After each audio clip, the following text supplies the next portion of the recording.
This story isn't here to judge anyone, and it's not here to make us feel good watching someone pay a price. It starts with a moment that cuts fast and deep. A door slamming. Rain pouring down. A father shouting words that should never be said to a child. At 15, he was told to get out because of a lie his sister told, and he walked straight into a storm with nothing but a backpack and fear. 3 hours later, the police called. And in that silence on the other end of the line, a truth finally caught up with denial. We don't need to rush to conclusions. We just need to listen. Because this isn't only a story about that night. It's about what builds quietly before it, and what follows long after. About how families fracture, how silence becomes dangerous, and how some moments feel like the end of everything until time reveals they were the beginning of something else. Let's step into this story together. Not to point fingers, but to understand what happens when love fails and what it takes to survive the storm that follows. My name is Riven Knox, and I've kept this story locked behind my ribs for a long time. If you've ever been the kid nobody believed, if you've ever been blamed just because it was convenient, I think you'll understand why my voice shakes even saying this out loud. Before I tell you everything, I just want to know you're here with me.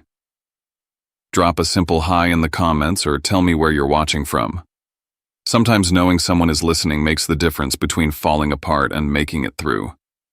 And if you can hit subscribe, because I share the kind of stories people survive in silence, and your support is how I keep them from swallowing me whole.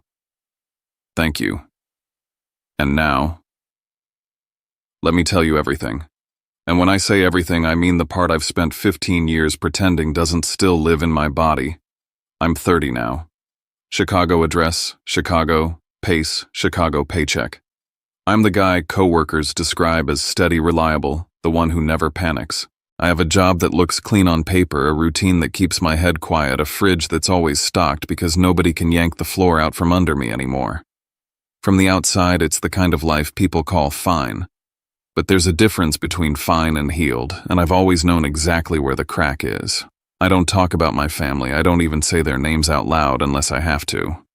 I can go months without thinking about West Virginia, without thinking about that house, without thinking about the way my father's voice sounded when he decided I wasn't his problem anymore. Until it rains. Rain in Chicago isn't gentle. It's relentless, metallic, loud enough to make the L tracks sing, and the streetlights smear into gold on the glass. It's a sound that doesn't ask permission. It pushes itself into your apartment and finds every old room you boarded up inside your head. That night, October, the storm. The shove, the click of the deadbolt rain is the shortcut that gets me there in half a second.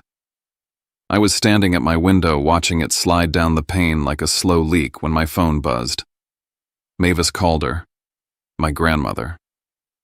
I hadn't even realized how late it was until I heard the tired calm in her breathing. She doesn't call to chat. Not like that. Her voice was steady, but there was a carefulness in it I recognized from when she used to tell me hard things with soft hands. Z, she said, and she's one of the only people on earth who still calls me that, without it sounding like a joke. A letter came for you today. The word letter did something to my throat. Nobody mails me anything except banks and insurance companies. To my house, she added, like she knew the next question before I asked it. Addressed to you. Handwriting's unsteady. I kept my eyes on the rain so I wouldn't have to picture her kitchen and the way she'd be holding the envelope like it might bite. Why would it go to you? I asked. I've been in Chicago for years. She didn't answer right away. I heard a small sound paper shifting, maybe the envelope in her hand, and then she said, because whoever sent it wanted you to open it there.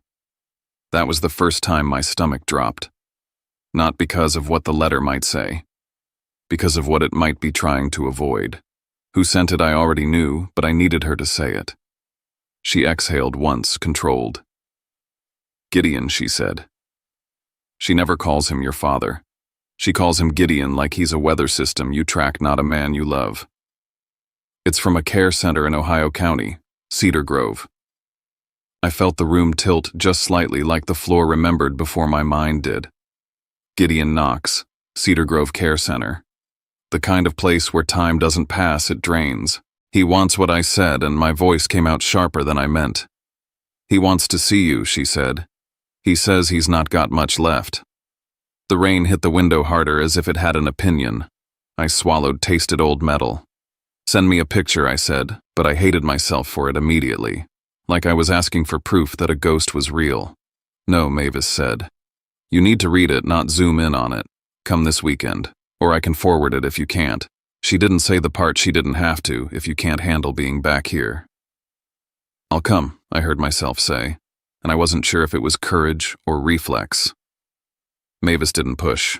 She never pushes. All right, she said. I'll put it on the table. The same place. After we hung up, I stood there with my phone still in my hand, staring at the rain like it was a screen playing the same scene on repeat. I told myself it was just a letter. Ink on paper. A man trying to ease his conscience, but my body didn't believe that. My shoulders were tight. My jaw was locked. My skin had that prickling sensation like something was about to hit me and I didn't know from what angle. I slept maybe 2 hours. In the morning, I did what I always do when I don't want to feel something. I worked. Meetings, emails, a lunch I didn't taste. And all day under the surface of my normal life, one thought kept scraping. He found a way around me. He didn't write to my Chicago address because he didn't want my response to be official. He didn't want a record, or someone else didn't. I drove down Friday night. The city turned into highway turned into hills, and the sky stayed the color of wet concrete the whole way. By the time I hit Lewisburg, the rain had followed me like a dog that didn't forget. Mavis's porch light was on warm and stubborn. The house looked the same as it always had, small, solid, unimpressed by drama. When I stepped inside, the smell hit first coffee lemon cleaner and that faint sweetness of cinnamon she puts in everything, like she's trying to keep the world from going bitter. She didn't hug me right away. She looked at my face like she was reading it. Then she touched my cheek once, quick, like checking a fever. You're thinner, she said. Work, I lied. She nodded like she'd let me have the lie because tonight wasn't about my diet. It's there, she said, and she didn't point because she didn't need to. Her kitchen table has been the center of every real conversation in my life. The envelope was plain cheap, the kind facilities use when they don't want to spend money on dignity. The handwriting on the front was shaky, the letters uneven, like someone had to fight their own hand to make it obey. My name was spelled right. That alone made my chest tighten. The return address read Cedar Grove Care Center, and under it Gideon Knox, like he still had the right to sign that name next to mine. There was a date stamp too, and it was recent enough to make my skin go cold. I didn't open it right away. I did what I always do when I'm scared. I cataloged facts. Paper quality. Smell, stamp, postmark. There was a faint institutional odor, disinfectant, and something underneath it that felt like endings. Mavis sat across from me, hands folded, silent. No advice, no speeches. Just presence. I slid my finger under the flap and tore it open. Inside was one sheet of thin paper, creased, the ink slightly smeared in spots where the pen must have paused too long. The first line wasn't poetic. It wasn't even polished. It was the kind of sentence people write when they've lost the energy to pretend. Riven. I don't deserve to write this. I don't deserve to ask you for anything. But I'm asking anyway. I had a stroke. My left side doesn't work right. I'm at Cedar Grove now. I don't have much time and I can't carry this into the ground without saying it. I'm sorry. I'm sorry for the night I threw you out. I'm sorry I believed a lie because it was easier than being your father. I'm sorry I made you walk into a storm like you were disposable. My eyes caught on the words and refused to move. Threw you out. Like he was naming it finally, not dressing it up as discipline or tough love. He wrote about the storm, about the police call, about hearing the words hypothermia and unconscious and realizing he'd crossed a line he couldn't uncross. He wrote about how he wakes up when it rains. How his body remembers even if he tries not to. Then the line that made my fingers go numb hit me like a slap. Blair came to see me last week. I wouldn't let them bring her in. I told them to send her away. I can't look at her face anymore. I can't hear her voice without seeing what I did because I trusted her. I read that twice. Then a third time because my brain kept rejecting it like a wrong answer on a test. The golden child turned away at the door. The one he chose finally refused. Too late. Too late and still, somehow, relevant. Gideon kept writing. He said Cynthia was gone, that the house was sold, that everything he thought mattered had melted away. He said he wasn't asking to be forgiven. He said he just wanted to see me once, to say the words out loud to the person he said them about, not to a nurse, not to a ceiling, not to God. Then near the end, he wrote something that didn't belong in a simple apology. It was one sentence tucked in like an afterthought, like he couldn't decide if he should say it, but couldn't stop himself. I should have protected what your mother left you. I should have stopped it before anyone tried to touch your trust. I didn't understand what I was looking at until it was almost gone. My breath caught. The room seemed to sharpen around the edges. Mavis's kitchen clock ticked like it was counting down. I looked up and met her eyes. She didn't look surprised. She looked like she'd been waiting for that line. He mentioned the trust, I said, and my voice sounded far away. He did, she replied quietly. And that's why it came here. I stared at the envelope again, not to my address, to hers. A place tied to court papers, old restrictions, old orders. Like somebody didn't want this letter to cross certain lines, or like somebody was making sure it did. I lowered the page and watched the rain drag itself down Mavis's window like it was trying to get inside too. In my chest, something old started to wake up, not sadness, not anger, awareness.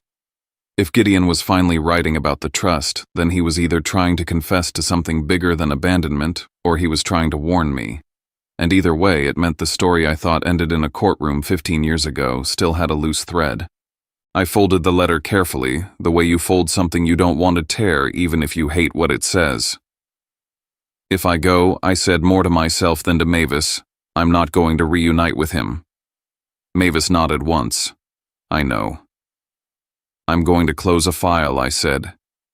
I'm going to close it properly. She reached across the table and put her hand over mine firm. Then you'll have to start at the beginning, she said.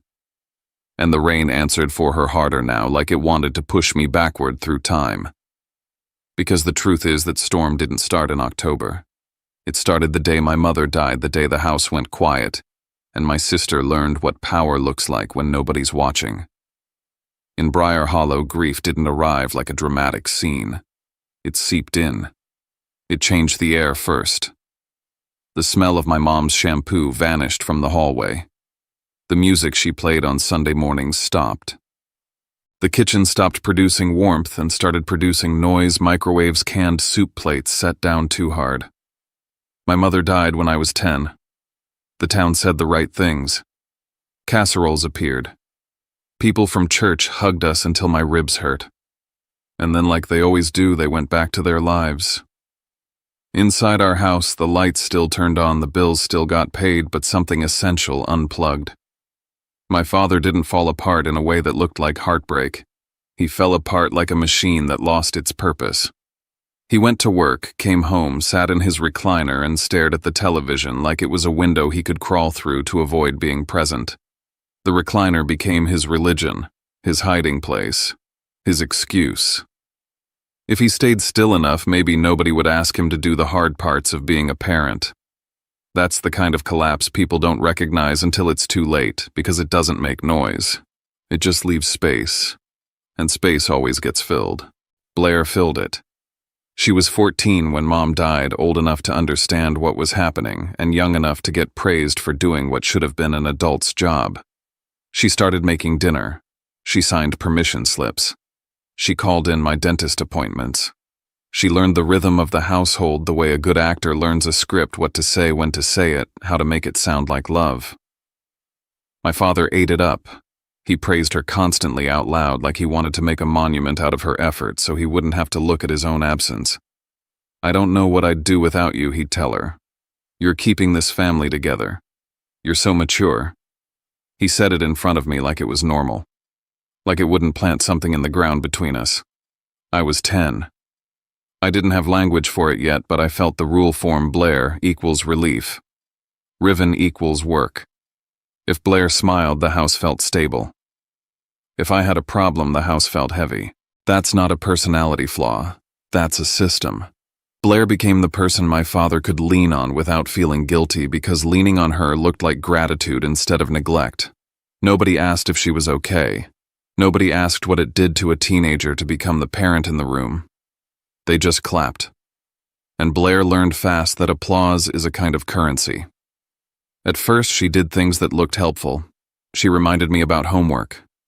She walked me to the bus stop when it was cold. She told teachers I'd been having a hard time since Mom passed, and she did it with that perfect, concerned voice that made adults soften. The problem was, the more she helped, the smaller I got. Because her help came with a storyline attached. Riven is fragile. Riven is struggling. Riven can't handle things. And if you say it enough times, people start watching you like they expect you to fail. Then the little things started. Not big, not obvious, not the kind of thing you can point to and say, there, that's the knife. It was paper cuts. My math worksheet would be on my desk after school, and then at midnight, it would be gone. I'd wake up and tear my room apart, and Blair would appear in the doorway, calm, concerned. Did you lose it? She'd ask soft like she felt bad for me. I'd get a 0 and a lecture about responsibility. Permission slips for field trips would vanish before they got to my teacher. I'd sit in class while everyone else climbed onto the bus, and the teacher would sigh at me like I'd chosen this. Birthday invites I swore I handed out never seemed to reach anybody. Friends stopped texting back. Rumors floated around the hallways like smoke, and I couldn't find the fire. And Blair would show up again, always at the right moment to play Sister of the Year. He's still not himself, she'd tell people, head-tilted eyes shining with sympathy. Our mom died and it really messed him up. It was the smartest kind of sabotage because it didn't just isolate me. It made her look heroic for standing near the wreckage. I tried once to tell my father. I remember exactly where he was, recliner remote and hand eyes on the TV, but not really seeing it. I stood in front of him because that's what you do when you need to be heard. I told him I thought Blair was doing things, not one thing. A pattern. I told him I didn't know why, but I knew it wasn't accidents anymore. He looked up at me like I'd said something filthy. Then he said the sentence that sealed my mouth for years. You're jealous, he told me. Your sister is holding this family together. You should be grateful. Jealous. That was the stamp. Anything I said after that would be treated like bitterness, not information. And Blair heard about that conversation without me ever telling her. I know she did because the next day she brought me a snack after school, sat beside me like a saint, and said, "I'm not your enemy, Z." Her voice was sweet. Her eyes weren't. I learned then that she didn't just want control over the house. She wanted control over the story of me. 2 years later, my father remarried. Cynthia came into our lives with polite smiles and tidy rules, the kind of woman who believes order is the same as love. In the beginning, she tried casseroles laundry folded just so, asking me questions, with a brightness that didn't match our grief. She wasn't cruel at first. She was uncomfortable. And discomfort can turn into resentment fast when you live with it. Blair made a decision immediately. She started calling Cynthia Mom like it cost her nothing. She did it in front of my father, in front of church ladies, in front of teachers. Every time she said it, Cynthia softened. Every time my father looked relieved, like Blair was giving him permission to move on without feeling like a traitor to my mother's memory. I couldn't do it. Not because I hated Cynthia. Because my mom had been gone 2 years and my throat wouldn't form the word without feeling like I was erasing her. Cynthia didn't interpret that as grief. She interpreted it as defiance. And Blair used that. He's still stuck, Blair would say quietly, as if she was worried about me. He doesn't want to accept a new family. Cynthia would nod and my father would frown, and suddenly my morning became evidence of a behavioral problem. The triangle formed without anyone announcing it. My father needed peace. Cynthia needed control. Blair needed power. I was the friction. And in a house that worshipped quiet, friction gets punished. Somewhere around that time, I overheard a conversation I wasn't supposed to hear. It wasn't dramatic. It was half a sentence through a cracked doorway, the kind of thing your brain grabs and won't let go of because it doesn't understand it yet. I was walking past the den when I heard Blair's voice, low, careful, and my father's answering grunt. I caught the word trust. I caught when he's old enough. I caught my mother's name attached to paperwork like she was still in the room. Then the TV got louder and the words disappeared. I stood there with my heart beating too hard for a hallway. I didn't know what the trust was. I didn't know the number. I just knew there was something my mother had put in place for the future, something that existed beyond feelings, beyond who was favored on any given day. And I knew Blair had already seen it as something to manage, maybe even something to own. What made it worse was watching how Blair could switch skins. At home she could be cold, impatient, sharp as a snapped ruler. Outside she was glowing. In public she was the grieving daughter who stepped up, the big sister who took care of the boy who couldn't cope, the kid who deserved scholarships and praise and leadership awards. Adults loved her because she made them feel like the world was still fair. Look at this brave girl overcoming tragedy, keeping her family intact. And every time they praised her, it pressed me down another inch. By the time I hit 15, I didn't just have bad luck. I had a reputation. Not because I'd earned it, but because Blair had built it carefully, brick by brick, with concerned smiles and perfectly timed sighs. I was the kid teachers watched like they expected trouble. I was the boy Cynthia talked about like I was a problem to be solved. I was the son my father didn't know how to look at without feeling guilty, so he preferred not to look at me at all. And Blair knew exactly how to use that. She'd created a world where if she ever claimed I'd done something awful, people wouldn't ask, did he do it? They'd ask, how long has it been happening? That was the groundwork. That was the trap being built long before the storm. And right when money began to shimmer at the edges of the story, right when I started noticing Blair's new clothes, her sudden cash, the way a man I'd never met started showing up in her life like he belonged there, everything shifted from petty sabotage to something with a target. Dawson Pike entered the picture like a shadow with a smile, and I didn't understand then that he wasn't just her boyfriend. He was the kind of person who turns desperation into a plan. The week before the storm, I started feeling it in the air the way you can smell lightning before it hits. I didn't know what they were setting up yet. I only knew Blair was acting sweeter than usual, Cynthia was watching me tighter than usual, and my father was more impatient than usual, like he was already tired of a conversation we hadn't even had. And when a family starts rehearsing without you, it's never for something good. The week before the storm, the house didn't feel louder. It felt staged, like everybody had been given their lines and I was the only one still improvising. Blair had been bringing Dawson Pike around more, and the first thing you noticed about Dawson wasn't his clothes or his smile. It was the way he talked, like the world owed him a payout and it was simply running late. Every sentence came with a promise baked inside it. The next deal, the next connection, the next big thing that would finally make everything worth it. He had that salesman rhythm where he could turn an empty pocket into a temporary misunderstanding. He'd sit at our kitchen table, elbows spread like he owned the place, and talk about opportunities in Charleston and Richmond, out of state, always out of reach but always close. Blair would lean toward him like a flower toward sun, and every time she did, she got sharper with the rest of us, more impatient, more quick to snap. And there was this new tone in her voice whenever money came up, less about need, more about entitlement. After everything I've done, she'd say, not even aiming it at anyone specific, just letting it hang in the air like a bill. After holding this whole family together, my father would grunt from his recliner like that was agreement. Cynthia would keep washing dishes like she didn't hear, and I would stand there feeling something crawl up the back of my neck because I knew that phrase. I'd heard it for years. Blair didn't just want credit, she wanted power that couldn't be questioned. Dawson fed that hunger like it was romantic. He'd nod and say, "You deserve better," and his eyes would flick around the room the way a man's eyes flick when he's already measuring what he can take. I didn't know Dawson well enough to hate him yet, but I knew the type. The kind who makes plans out loud so people confuse noise for substance. The kind who calls himself ambitious when what he really means is he doesn't want a job that requires a schedule. Blair ate it up because it made her feel like her life was supposed to be bigger than Briar Hollow. And if your life is supposed to be bigger, then anything standing between you and bigger becomes an obstacle. I had been an obstacle since I was 10, long before Dawson showed up. He just gave her a reason to move faster. The first real clue that something more concrete was happening didn't come from a conversation. It came from paper, One afternoon, I walked into the den to grab batteries out of the junk drawer, and Blair was at the small desk by the window flipping through a thick folder like she'd been doing it all her life. The folder wasn't hers. It was the kind of folder adults keep locked away because they think kids don't notice.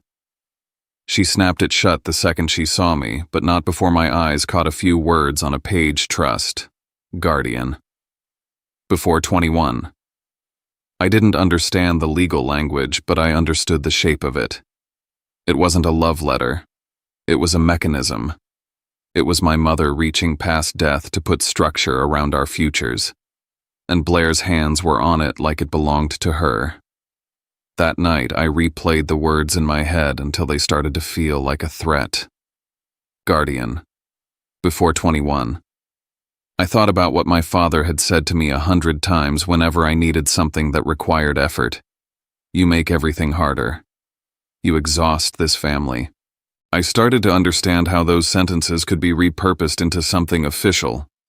If a person is a problem long enough, people start looking for forms to prove it. If I could be made to look unstable, unreliable, sick, then somebody else could step in as the responsible one, the caretaker, the guardian. And if there was money attached to my name, money my mother intended for me, then the person who managed me would manage that too. The idea landed heavy in my gut because it wasn't just paranoia. It matched Blair's pattern. She didn't just want to win arguments. She wanted to control the scoreboard. Over the next few days, little moments started lining up like footprints in wet cement. I saw Blair with my father's wallet more than once, longer than anyone needs to hold a wallet. I'll handle it, she'd say whenever a bill came up, whenever Cynthia mentioned groceries, whenever my father muttered about money. She'd move through the house with the confidence of someone who'd been given keys to everything. One day around lunch, I came home early from school because a teacher had sent me to grab a form from the office and drop it at home for a signature. Blair's car wasn't in the driveway when I arrived. 10 minutes later, it was. She came in through the garage with nothing in her hands, no bags, no receipts visible.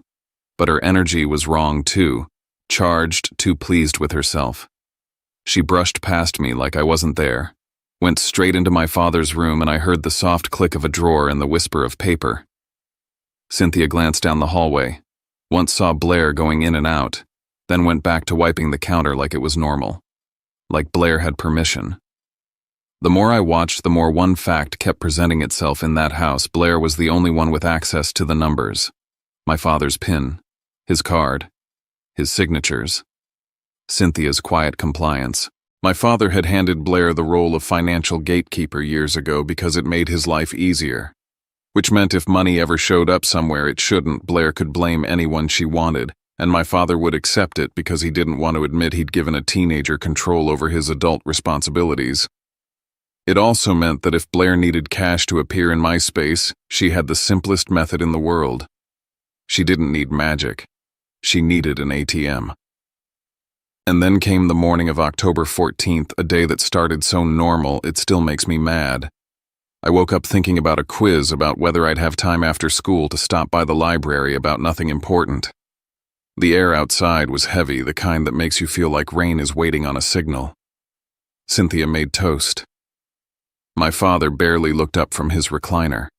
Blair was already dressed, already moving like she had somewhere to be that mattered more than this house. She asked me if I'd seen a charger. I said no. She walked down the hallway toward my room anyway. Cynthia saw it. Cynthia absolutely saw it. Blair said something casual like, "I'm just grabbing a hair tie," and Cynthia didn't challenge her because challenging Blair would have meant stepping into conflict, and Cynthia's whole philosophy was that silence was stability. I left for school with my backpack on one shoulder and my hood up against the damp air, not knowing that while I sat in class, my room was being transformed into a stage set. I stayed at school all day. I didn't cut a single class. I was in my seat when the bell rang. I answered a question in science.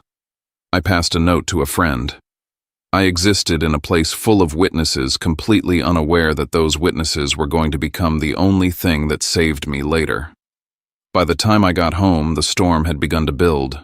Not fully, but the sky had that bruised look, and the wind kept switching directions like it couldn't decide where to hit first. I stepped onto our porch and I felt it before I even opened the door, tension thick as smoke. Inside, my father was standing in the living room instead of sitting. That alone was an alarm. His face was red, his jaw clenched so tight the muscles jumped. In one fist, he held a wad of cash. In the other, empty pill bottles that looked like they'd been scraped clean of fingerprints. Blair stood right behind him with her practiced expression, concerned, wounded, noble.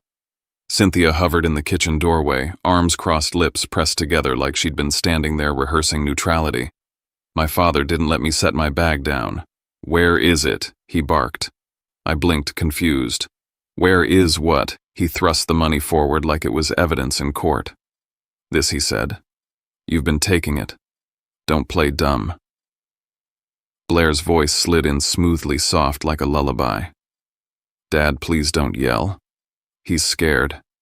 She didn't look at me when she said it. She looked at him. She was guiding him. Then it all came at me in a pile, accusations about cash missing from his wallet, about pills, about texts. My father waved the empty bottles near my face like he expected me to recognize them. He said Blair had found them in my closet. He said Blair found money in my dresser. He said Blair had seen messages on a phone number linked to people I shouldn't be talking to. He kept saying Blair's name like it was proof by itself. Blair stood there with wet eyes and a trembling chin, performing heartbreak so convincingly you'd almost pity her if you didn't know her. Cynthia didn't say a word.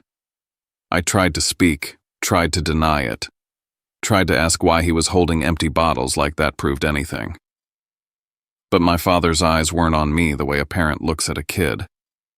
They were on me the way a person looks at a problem. His mind had already been arranged into a story where I was guilty. Blair had been working on him all afternoon, feeding him fear in small doses until it felt like certainty. Fear of being judged, fear of being pitied, fear of the town talking about the Knox family having a bad kid, fear of my mother's ghost, maybe. Whatever it was, Blair knew exactly which wires to touch. When I said I didn't do any of this, my father laughed a harsh, disbelieving sound. "Of course you didn't," he snapped. "It just appeared right. The money just walked into your drawer. The pills just fell into your closet." Blair's whisper came behind him, theatrical and cruel in its softness. "Dad, he needs help." My father grabbed my backpack and threw it at my chest so hard I stumbled back.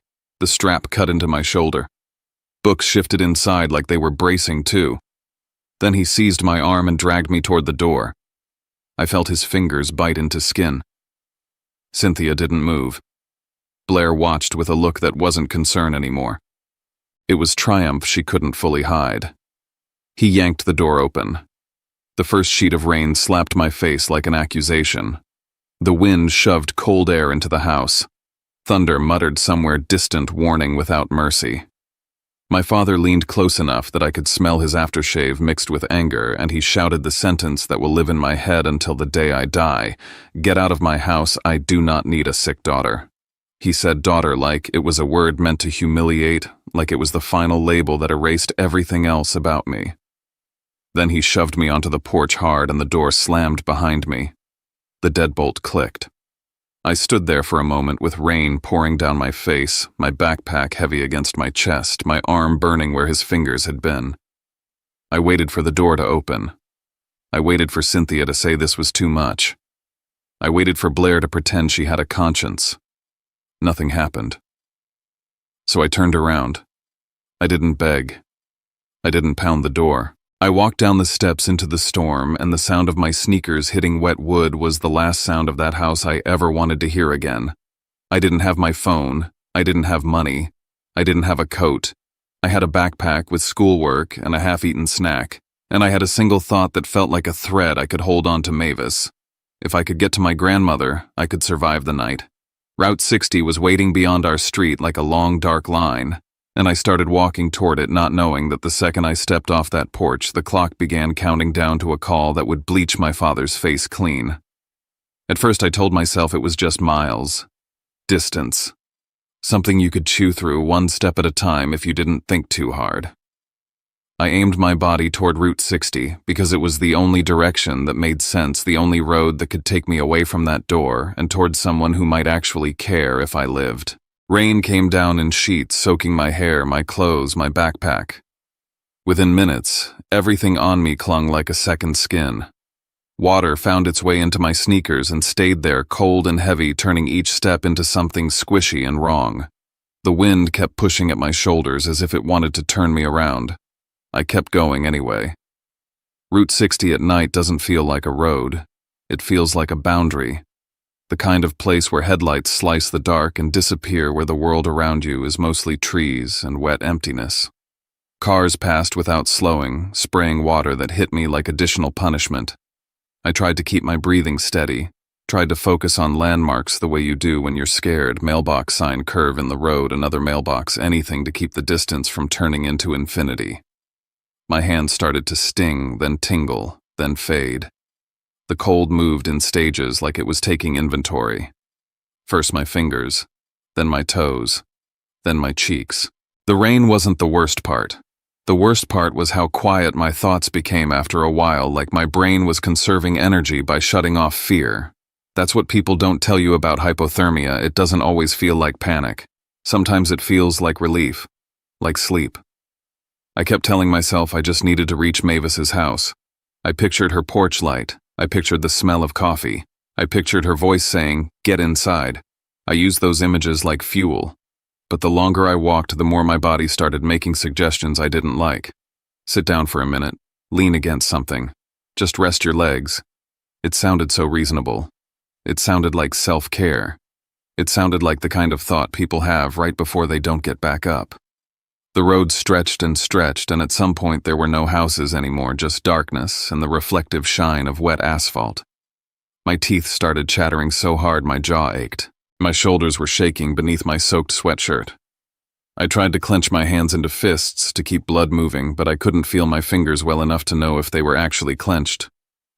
I remember seeing a mailbox ahead, white, standing at the edge of a gravel shoulder like it was marking the boundary between safety and nothing. I thought I'll just lean there. 30 seconds. Catch my breath. Then I'll keep going. I didn't make it to the mailbox. My knees folded like someone had cut the strings. I went down hard on the gravel palms, scraping, pain flaring and then fading as quickly as it came. The rain hit my face, and for a moment I watched it fascinated, as if it belonged to someone else. Headlights blurred through the curtain of water. I heard the distant hiss of tires. Then the world snapped off like a light. When the light came back, it arrived in pieces. The smell of antiseptic. A steady beep. A scratchy blanket tucked around my shoulders. My skin burning with warmth in a way that hurt like nerves waking up angry. I tried to move and my body felt heavy, uncooperative. I blinked against bright fluorescent lights and saw a woman sitting beside my bed, calm as if she belonged there.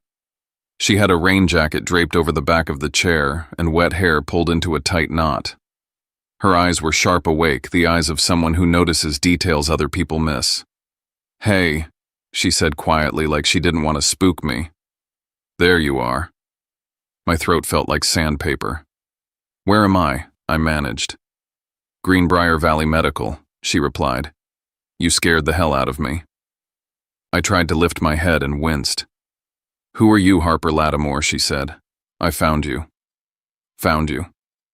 The words landed with a strange weight, like I'd been an object left behind. I swallowed. "On the road." "Yes," Harper said, and her jaw tightened. "Route 60. You were down on the shoulder. You were unconscious, soaked through, cold as stone." She watched my face carefully, then asked, "How old are you?" 15, I whispered. Harper's eyes hardened in a way that made my stomach turn, because that expression wasn't pity. It was anger on my behalf. "Okay," she said. "Then we're going to do this the right way." Before I could ask what she meant, the curtain rustled and a nurse came in, checked my vitals, adjusted something on the IV. Harper didn't move. She stayed planted beside me like a guard. When the nurse stepped out, Harper leaned forward. "Listen to me," she said, voice low. "I used to work Child Protective Services. A long time. I know what a kid looks like when they didn't choose to be out there. I called 911 the second I saw you. I told them you're a minor. I told them you were abandoned in a storm. Police were notified, CPS was notified. Do you understand?" My heart started to pound not from fear of trouble but from the sudden realization that this had become bigger than my father's anger, bigger than Blair's performance. "My dad," I croaked. "Your dad's about to get a phone call," Harper said, and her tone made it clear she didn't care about his comfort. "But first I need you to tell me the truth. Why were you out there with no coat, no phone, no ride?" Rain memories flashed behind my eyes like lightning. The door, the deadbolt, the word daughter like a slap, Blair's satisfied eyes, Cynthia's silence. I stared at the ceiling for a second, then forced my voice out. "He threw me out," I said, "because Blair said I stole money." She planted. My throat tightened. She planted pills. She planted cash. He believed her. Harper didn't flinch. She didn't ask if I was sure. She didn't offer a lecture about family. She just nodded once like she'd been expecting it. "All right," she said. "We're going to make sure the timeline speaks for you." I didn't understand what she meant yet, but the calm certainty in her voice did something inside me. It was the first time in my life an adult had responded to my accusations like they were information, not attitude. 3 hours after my father shoved me into that storm, his phone rang. I didn't see his face when it happened, but I can picture it because I know him. I know the way color drains out of him when reality doesn't match his story. I know the way his mouth tightens when consequences show up uninvited. Officer called, professional voice, no softness. "Mr. Knox, your son has been found unconscious on Route 60. Suspected hypothermia. He's being transported to Greenbrier Valley Medical. And Sir CPS has been notified. An investigator is already here. We need you to come in immediately, and we're going to need you to bring whatever evidence you claim you have." That last part is what would have emptied my father's face, because now the accusations weren't living in his living room. They were entering a building full of people whose jobs depended on documentation. By the time my father arrived, I was more awake, sitting propped up against pillows, shivering in waves even though the blankets were warm. Harper had moved to the side when the door opened, but she stayed in the room. A uniformed officer stood near the foot of the bed, and beside him was a woman with a clipboard and a calm expression that looked like steel wrapped in professionalism. Rosa Delgado. She introduced herself when my eyes met hers. Child Protective Services. My father walked in like he owned the space. Then he saw the uniforms, saw the clipboard, saw Harper. His steps slowed. Blair followed right behind him, cheeks, wet eyes wide, already performing. Cynthia trailed, last arms crossed, face blank. "What is this?" my father demanded, trying to sound outraged instead of afraid. "This is a family matter."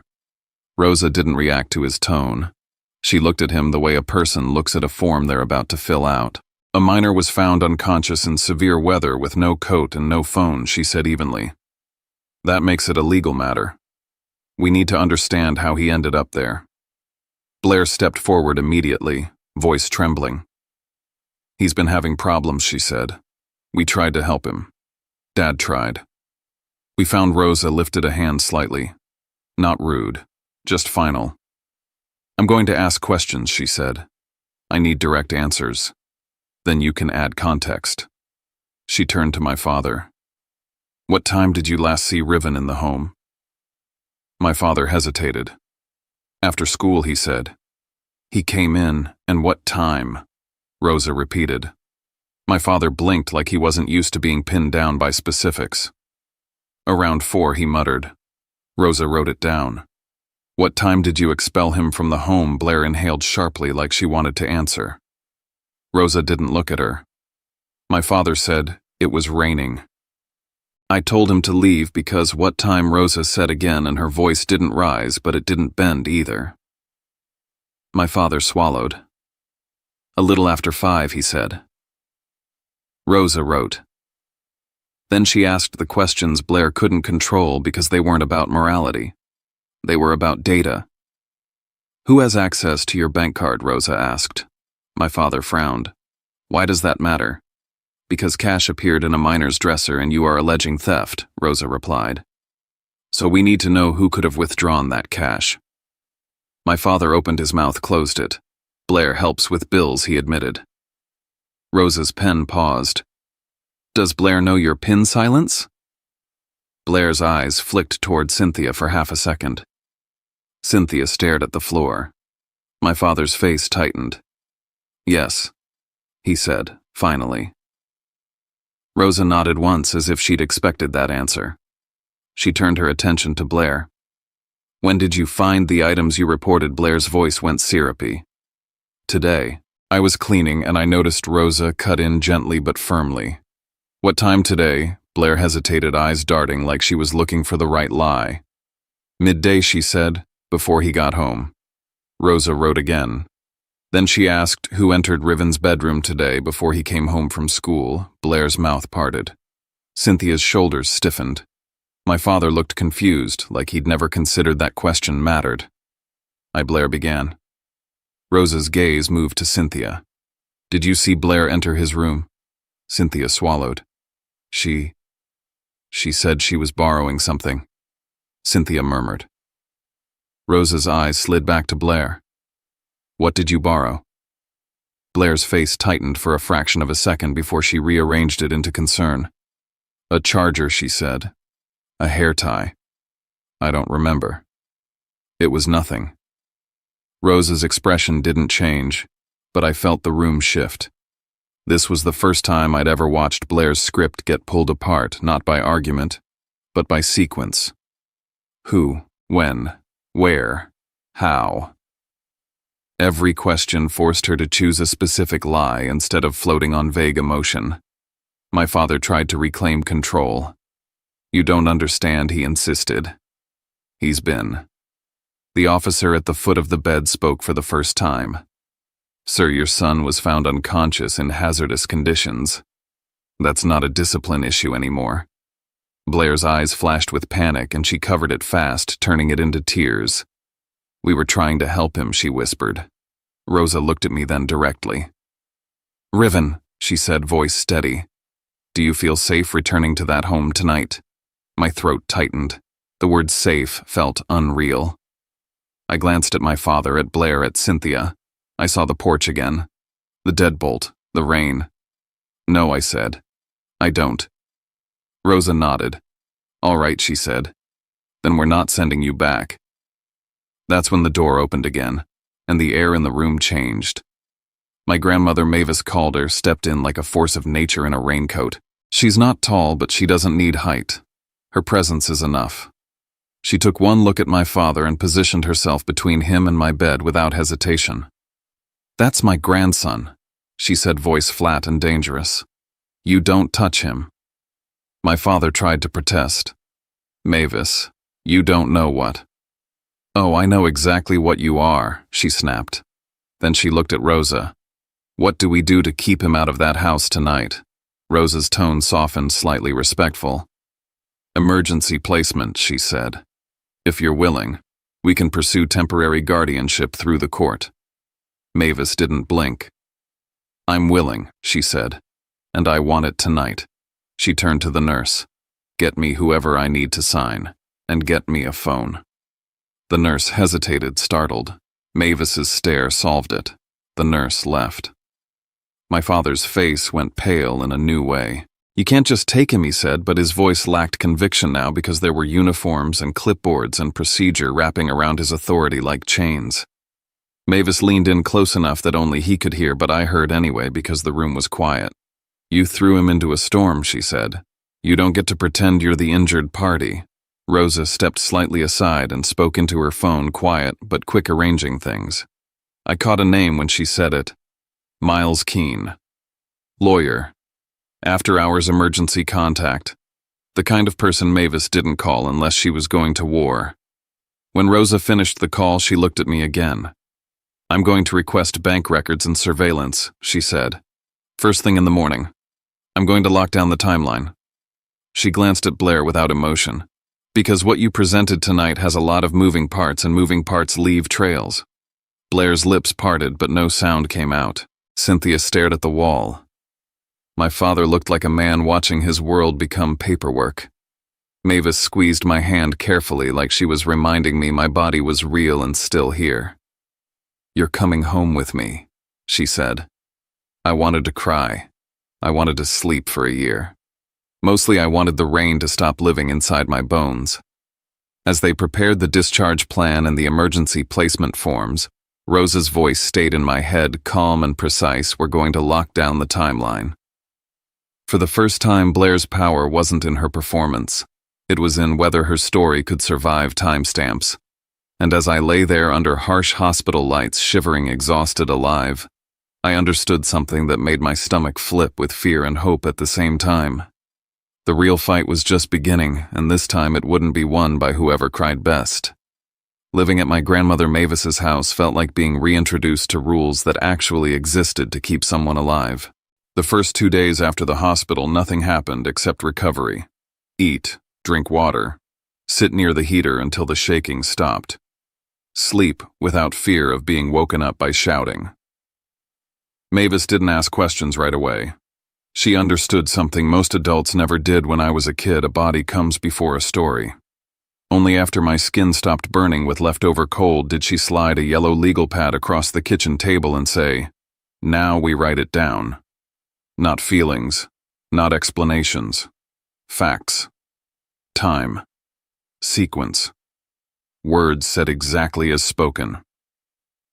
Miles Keene arrived that afternoon, rain still clinging to his coat, carrying a thin briefcase that looked like it had seen too many nights like this. He spoke to me the way professionals rarely do to kids, directly, without softening or condescension. "Memory is unreliable when it's emotional," he said, clicking his pen. "Paper isn't. We turn what you remember into a record." So I did. I wrote when I left the house. I wrote what my father held in his hands. I wrote the sentence he screamed at me, word for word. I wrote the direction I walked, the road named the mailbox I never reached. I wrote until my wrist hurt. Somewhere in the middle of that process, something snapped into place. I remembered the school day clearly. The attendance system, the electronic check-in, the teacher who joked about the quiz. I wasn't floating through the afternoon like Blair implied. I was documented. Miles looked up sharply when I said that. "That's not a detail," he said. "That's a backbone." Rosa Delgado didn't waste time. By the next morning, she had subpoenas moving like dominoes. The bank first, then the convenience store, then the pharmacy. She called me once, brief, precise. "The cash in your drawer," she said. It came from a single ATM withdrawal. Same day, same amount. I didn't answer. I didn't need to. I already knew where that sentence was going. 2 hours later, she called again. "We have camera footage." This time I sat down. The bank's security video wasn't cinematic. It wasn't dramatic. It was brutal in its simplicity. Blair's face, Blair's jacket, Blair's posture, Blair's car visible behind her. Time-stamped. Rosa overlaid it with my school's attendance log and my teacher's written confirmation that I was present until dismissal. 2 truths occupying the same minute. One of them had to break. It wasn't mine. When Rosa said she withdrew the money herself, I didn't feel triumph. I felt something colder. Confirmation. The kind that tells you this wasn't chaos. It was design. The next stop was the convenience store. Rosa requested footage from the day the prepaid phone had been purchased. The store clerk remembered Blair because she'd paid cash and argued about the activation fee. The camera remembered her better. Same car, same dent in the bumper, same athletic ponytail. The receipt time-stamped days before the storm. Rosa laid it out like a grid on Mavis's table. Bank, store, school. Everything lined up except Blair's story. That's when I understood something fundamental. She wasn't sloppy. She was confident. She'd never expected anyone to look at time itself. The pharmacy came next, and that's where the story cracked wider. The pill bottles found in my room traced back to a prescription under Dawson Pike's name. Anxiety medication. Legitimately prescribed. But the loss report had been filed days after I was thrown out, not before. Rosa didn't have to explain why that mattered. If the pills were already missing and hidden in my room, they would have been reported missing immediately. The delay meant only one thing. The report was part of the cover, not the origin. Rosa leaned back in her chair and said quietly, "This is staging." And with that word, the narrative jumped tracks. This wasn't a family misunderstanding. This was preparation. Once Rosa started digging into finances beyond that single withdrawal, the scale changed. She found small transfers, checks written out of sequence, amounts just small enough not to trigger alarms, over months, over years. Money bleeding out of my father's account into ventures tied to Dawson's projects. The total was staggering compared to the few $100s planted in my drawer. When Rosa said the number, Mavis closed her eyes. Miles exhaled slowly, and I felt sick not because of the money but because of what it meant. I hadn't been framed just to remove me. I had been framed to protect a much larger theft. I wasn't the problem. I was the shield, the distraction, the one person whose removal would silence questions. That realization rewrote my entire childhood in a single stroke. Blair hadn't escalated because she was cruel. She'd escalated because she was cornered. Miles didn't sugarcoat it. From this point on, he said, we're not talking about custody disputes. We're talking about criminal exposure. Rosa nodded. Then she added one sentence that pushed everything into free fall. Another state has inquiries open on Dawson Pike. Investment fraud. If he gets picked up, he won't stay quiet. The room went very still. I understood exactly what that meant. Blair's confidence wasn't just arrogance anymore. It was urgency. And people who act out of urgency make mistakes. Briar Hollow is the kind of town where news doesn't travel fast, but it travels everywhere. Blair moved before the paperwork could. She didn't wait for hearings or reports. She went straight to the one arena she understood best: people. Suddenly there were whispers that I was unstable, that CPS had been misled, that my grandmother had always hated my father and finally got her revenge.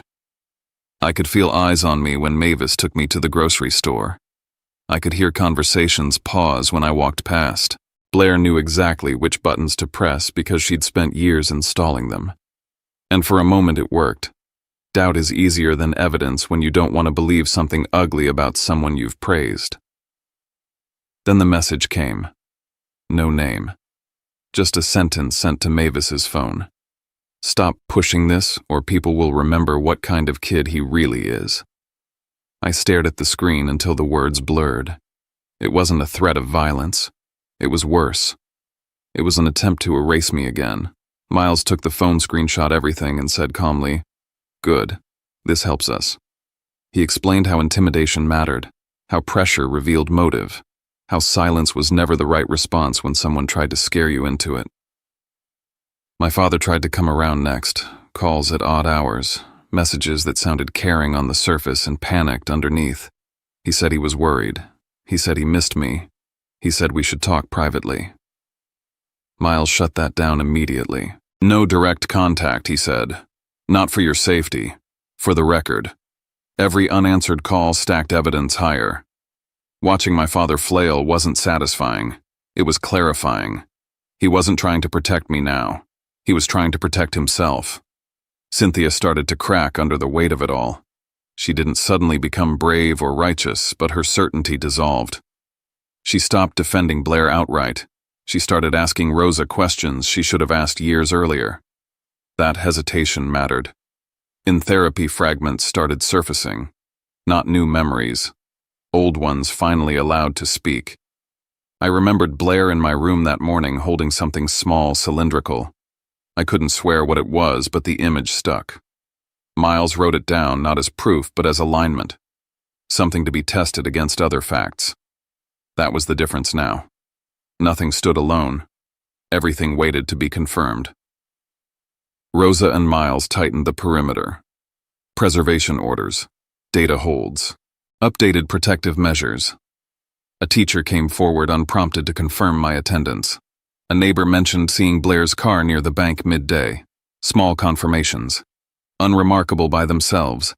Devastating together. Blair's story was no longer cracking. It was collapsing inward. The call came late. Rosa's voice was steady, but I could hear the weight behind it. Dawson Pike has been detained for questioning in another state, she said. It's not public yet. Miles looked at me across the table and didn't soften his words. If Dawson talks, everything changes. The hearing becomes something else entirely. I nodded, feeling the truth settle. This wasn't about survival anymore. It was about exposure. And I knew with a certainty that didn't scare me at all that nothing Blair had built could survive the light that was coming. The morning of the hearing pulled me backward in time so hard my body forgot how old I was. I was 15 again before I even reached the courthouse steps. My hands were cold in a way that had nothing to do with weather, my stomach hollowed out like it had been scooped clean, and every sound felt sharper than it should have. The hallway outside the courtroom smelled like paper, old polish, and nerves. Lawyers murmured, shoes echoed. Doors opened and closed with a finality that made my shoulders tense every time. I kept thinking of the porch, the rain, the deadbolt clicking shut. And for a moment, it felt like the same mechanism was about to snap again, only this time I wouldn't be the one left outside. My grandmother stood beside me, steady as a post sunk deep into the ground. She didn't tell me to be brave. She didn't tell me to forgive. She leaned close and said, "You don't perform today. You don't persuade. You just keep the truth straight in your head. Timeline. That's all." Miles Keene repeated it in his own language, quieter, sharper. This was technically a guardianship hearing. That was the door we walked through. But if the evidence held, that door would open into something much larger, something neither my father nor Blair could step out of once it began moving. Right before the bailiff called us in, Miles's phone vibrated. He stepped a few feet away, listened, then looked back at us with an expression I hadn't seen before, not triumph, not relief, but readiness. He told us in a low voice that Dawson Pike had been formally arrested in another state that morning. Investment fraud, multiple counts. And within hours of being taken in, Dawson had asked about cooperation. He wanted leverage. He wanted time. Miles immediately requested permission to supplement the record. The axis of the day shifted in that moment. What was supposed to be about where I would live became about why I'd nearly died. Inside the courtroom, the air felt heavier. The judge began with neutral questions, procedural controlled.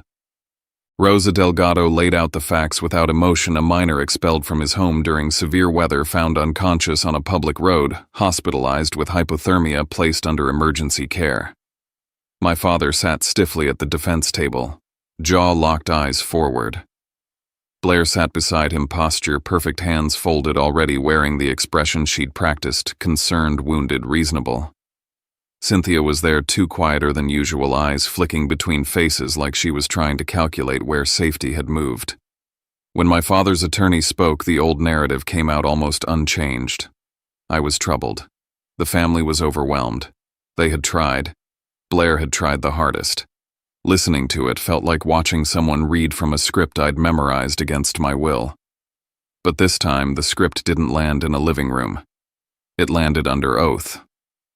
Miles stood and introduced the first set of records: bank statements, surveillance stills, school attendance logs.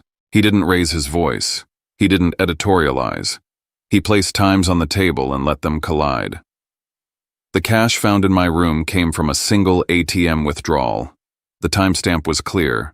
The person at the machine was clear. It was Blair. At the exact time of the withdrawal, I was in class, electronically marked present, corroborated by a teacher. The judge looked directly at Blair and asked her to explain the discrepancy. For the first time, Blair hesitated in a way she couldn't mask. She tried to pivot, suggesting someone else had used her card, her car, her access. But the explanation required a second lie to support the first, and the second lie required a third. Each answer created a new hole. The courtroom didn't react loudly. It reacted with stillness, the kind that means people are paying attention. Then came the convenience store footage, the prepaid phone, the receipt, the purchase days before the storm. Miles didn't accuse. He asked questions. Why buy a phone if it wasn't for contact related to the alleged problem? Why did messages from that phone target me specifically? Why did the activity cluster around the same window as the money and the pills? Blair answered. But each answer bent her further away from plausibility. Rosa followed with technical questions that stripped away tone and left only sequence. When did the phone activate? When did the messages send? When did the items appear in my room? Blair tried to keep up. Time did not cooperate. The judge allowed the introduction of Dawson Pike's cooperation statement. It wasn't theatrical. It was read into the record clipped and procedural. Dawson confirmed that the plan originated with Blair, that the goal was to frame me as unstable and unfit so guardianship over my trust could be redirected, that the staged evidence served two purposes: removing me and covering a much larger pattern of financial theft from my father. He confirmed messages. He confirmed timing. He confirmed that Blair had said everything was in position the afternoon before the storm. Cynthia was called next. She looked like someone walking into water she'd been avoiding for years. Under oath, silence stopped being an option. She was asked simple questions. Did she see Blair enter my room the morning of the storm? She said yes. Did she hear Blair on the phone later that day saying words to the effect of everything being ready? Cynthia closed her eyes briefly, then said yes. Her voice was small, but it didn't waver. That single admission locked the chain-together camera-phone testimony timing. The judge turned to my father, asked why, if he truly believed money had been stolen, he hadn't checked statements before acting. Why he hadn't called the school. Why he'd expelled a minor into a storm rather than separate and verify. My father spoke about exhaustion, about grief, about trusting the child who seemed capable. He admitted he hadn't checked anything. He admitted he'd made the decision in anger. He admitted he'd told me to leave. The judge didn't raise her voice. She didn't need to. She stated plainly that abandonment doesn't require intent to harm, only a reckless disregard for safety. When the ruling came, it felt both decisive and inevitable. Guardianship remained with my grandmother, moving toward permanence. Contact restrictions expanded. The record was referred onward for criminal review. As we stood to leave, Miles leaned toward me and said something that didn't feel like strategy at all. He said legal victories don't automatically untangle emotional ones. Some doors close by force. Others close only when you decide to stop standing in them. The months after the hearing were quieter but not simple. The court's orders created structure where chaos had lived. Blair was barred from contacting me directly or indirectly. Her attempts to rewrite the story one last time, to paint herself as manipulated to push everything onto Dawson, collapsed under the weight of documented actions that belonged solely to her. The consequences were practical and lasting. Financial oversight restrictions, charges that followed her name, doors that closed without announcement. My father lost custody, and with it the authority he'd mistaken for stability. He was ordered to contribute to my care and treatment. Cynthia drifted away from the center of everything, no longer protected by silence, no longer certain where she stood. In a town like Briar Hollow, reputations don't shatter all at once. They erode. People who had praised Blair began avoiding eye contact. People who had trusted my father began speaking his name more carefully. The thing he'd feared most, public shame, arrived not with shouting, but with distance. I rebuilt quietly. New school. Therapy that taught me how to separate memory from blame. My grandmother's house ran on consistency: meals at set times, homework at the table, lights out when sleep mattered. I learned to document my life the way Miles had taught me, not because I was afraid anymore, but because evidence is a form of self-respect. I grew up understanding something fundamental: truth doesn't defend itself. It has to be organized. Years later, the letter arrived. Chicago rain on the window. My grandmother's kitchen table, again older but unchanged. My father was in a care facility now. A stroke had taken pieces of him. He wanted to see me. The request sat between us like an unresolved sentence. I went because I needed the ending to belong to me. Cedar Grove Care Center smelled of antiseptic and old time. My father looked smaller than I remembered, thinner, his voice slower. He apologized in fragments, some sincere, some helpless. I listened without interrupting. Then I told him what mattered. That forgiveness didn't mean return. That understanding didn't erase consequences. That he'd chosen the easier belief because it let him avoid grief. I left when the conversation stopped serving truth. In the hallway, a nurse mentioned that Blair had come once, that my father had refused to see her. He couldn't look at her without seeing what he'd done. The reversal was complete. but it brought no satisfaction. Only clarity. I walked out into October sunlight. Same month. Different life. I went back to Chicago, to the home I'd built, to a future defined by choice instead of weather. Some storms don't destroy you. They remove you from places that never meant to keep you safe, so you can finally learn what safety feels like when it's real. There are moments in life that don't end when the event is over.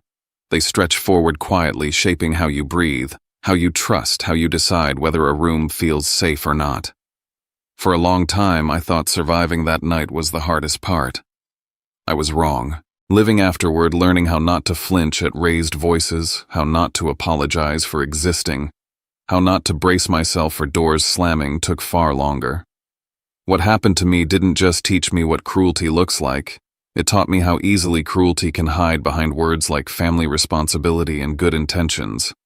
It taught me that silence isn't neutral. Silence always chooses a side. And most of all, it taught me that truth isn't loud by default.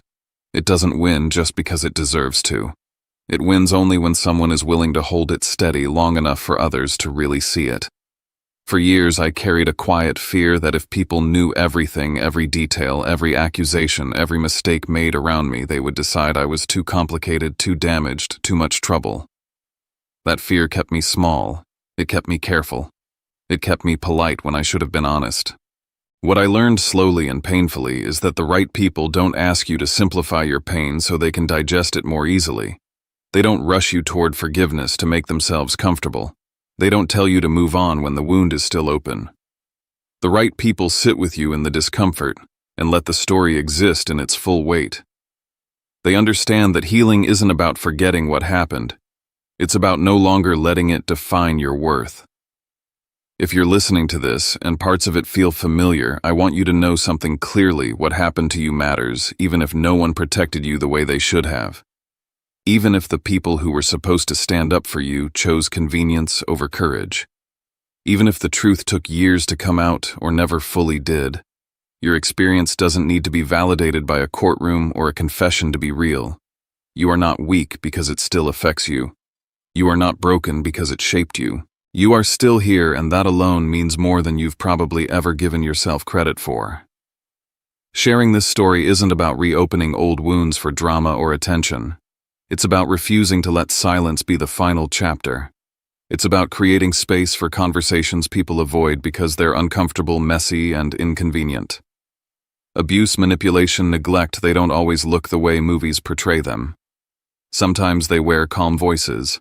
Sometimes they arrive disguised as concern. Sometimes they happen slowly enough that you don't realize you're drowning until you're already underwater. If telling my story helps even one person recognize what's happening to them or realize they're not alone in what they've survived, then it's worth every second of vulnerability it costs me. And that's where my story rests. Not with everything perfectly healed, not with every wound erased, but with something quieter. A sense of being whole again. As we listen to stories like this, maybe we start to see that life rarely gives us clean endings. What it gives us are chances to choose kindness over bitterness, clarity over silence, and understanding over blame. Sometimes survival isn't about winning or losing. It's about learning how to keep your heart open without letting the past keep control of it. When we look back together, we might realize that many of us carry moments we never talk about. Doors that closed too hard. Words that stayed with us longer than they should have, and yet here we are, still moving forward, still learning how to be gentle with others and with ourselves. If this story stirred something in you, you're not alone in that feeling. Stories have a way of finding the people who need them right when they're ready to listen. If you feel comfortable, you're welcome to leave a few lines in the comments, whatever feels right. Maybe where you're listening from, or maybe just a quiet thought you'd like to share. And if you'd like to be part of a space where we listen to stories like this together, you can subscribe and stay with us.